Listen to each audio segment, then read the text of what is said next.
Ikipe ya Rayon Sport yatangiye imyitozo yo kwitegura imikino ya Super Coupe iteganyijwe ku tariki ya 22. Iyi ni imikino rero ikomeye cyane ndetse n'icyo gikombe kirusha ibindi hano mu gihugu cy'u Rwanda, aho kandi perezida w'ikipe ya Rayon Sport ndetse n'umutoza wa Rayon Sport bifatanyije n'abakunzi ba Rayon Sport muri rusange kugira ngo bakore imyitozo byihuse ndetse bitegure Super Coupe, bitegure imikino ya CAF ndetse bitegure na shampiyona y'u Rwanda. Aho kandi ubu ngubu ikipe ya Rayon Sport abakinnyi nabo bameze neza ndetse n'uwavunitse kiriya gihe ubwo ikipe ya Rayon Sport yakinaga n'ikipe ya Gor Mahia, rero nabo bari kuza kwitabwaho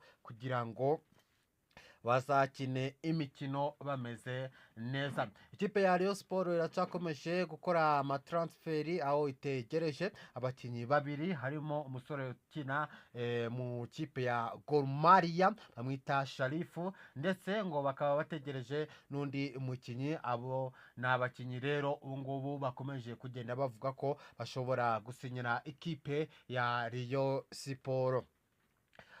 Andi makuru kandi ni uko hakomeje kugenda hagaragara ibintu byinshi bitandukanye, dore ko ikipe ya APR FC yavuze ko ititeguye kuba yakina Super Cup nk'uko ibaruwa yashyikirijwe mu buyobozi bwa Ferwafa ribivuga. Kugeza ubu ngubu Ferwafa nta gisubizo kirambye yari yasohora nimba koko ikipe ya APR FC irava mu marushanwa cyangwa se hakaba haraza gukorwa izindi ingamba. Mu yandi makuru mu tuntu n'utundi ni uko perezida w'ishyamwe ry'umupira w'amaguru Ferwafa ubu ngubu yamajije gutabwa muri yombi, ndetse kandi andi makuru ni uko ubu ngubu ikipe ya APR iri gukora imyitozo itegura imikino ya CAF, ariko ntago irimo itegura Super Coupe. Turaza kandi kwinjira no mu tuntu n'utundi mu kipe ya Rayon Sport uko ibintu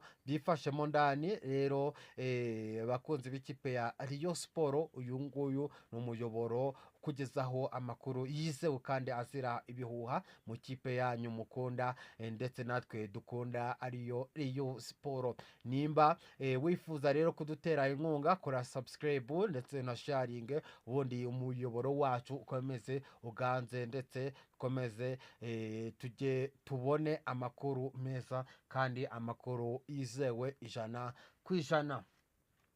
Yes, mbahaye ikaze rero mwebwe muherereye mu bice bigiye bitandukanye by'isi, haba mu burasirazuba bwa Afurika, mu burengerazuba ndetse n'izindi mpande ndetse no ku yindi migabane. Mwese ndabasuhuje kandi mbifuje ikaze hano kuri Rayon 15, aho ikipe ya Rayon Sport yatangiye imyitozo yo kwitegura Super Coupe ndetse inatangira kwitegura imikino ya CAF Confederation, nayo zatangira mu kwa 9 itariki 5, mu gihe kandi hazahita hanaba na shampiyona igihugu cy'u Rwanda 2026 2027. Umutoza w'ikipe ya Rayon Sport Haringingo Francis yavuze yuko yiteguye imikino yose nta kibazo we afite, ndetse n'abakinnyi be abizeye 100%. avuga ko icyo agiye gukora agushira akabaraga mu bakinnyi ndetse no kugarura icyizere cy'uko bafite amahirwe yo kuba ibikombe byose babyegukana. Ibi ngibi perezida wa Rayon Sport yabivuze ndetse yari kumwe n'umutoza w'ikipe ya Rayon Sport. Akandi ikipe ya Rayon Sport igikomeje mu matransferi, aho mu minsi ishize yasinyishije uyu mukinnyi rero uturuka mu gihugu cya Cote d'Ivoire. Ni umukinnyi mwiza, ni myugariro mwiza, ndetse kandi ikipe ya Rayon Sport yamuguze ibireba ndetse kandi izi neza ko uyu ari umukinnyi ushoboye, kuko ibi bintu ni ibintu bikomeye cyane byo gusinyisha umukinnyi uturuka hariya muri Cote d'Ivoire, ndetse yagiye anyura mu makipe akomeye cyane harimo nka za Simba, ndetse aho ngaho yagiye binyurana n'umuco ndetse amakipe yajyanywamo rwose usanga ari ibintu byiza ndetse yanditsemo n'amateka. Ni umusore rero ufite igihagararo ndetse akaba afite n'uburebure ku mashoti ndetse no ku macenga, aho ngaho arakomeye. uri kumva ko rero Rayon Sport ikomeje kugenda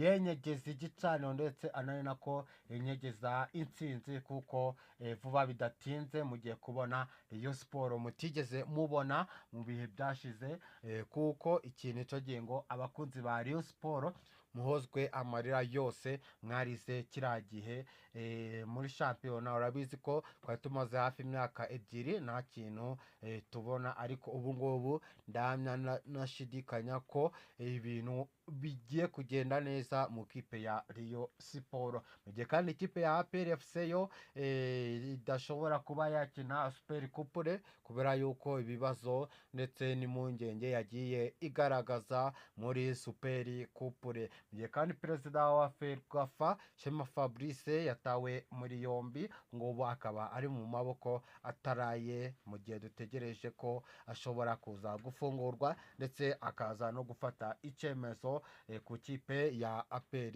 FC idashaka gukina Super Coupe. Ndetse kandi amakipe ane niyo azakina Super Coupe, harimo ikipe ya Rayon Sport, Polisi, Kiyovu Sport ndetse n'ikipe ya APR FC, ariko ikipe ya APR FC ikaba igiye kuba yavamo, ariko ibingibi bigomba gukorwaho kugira ngo habashe kuboneka igisubizo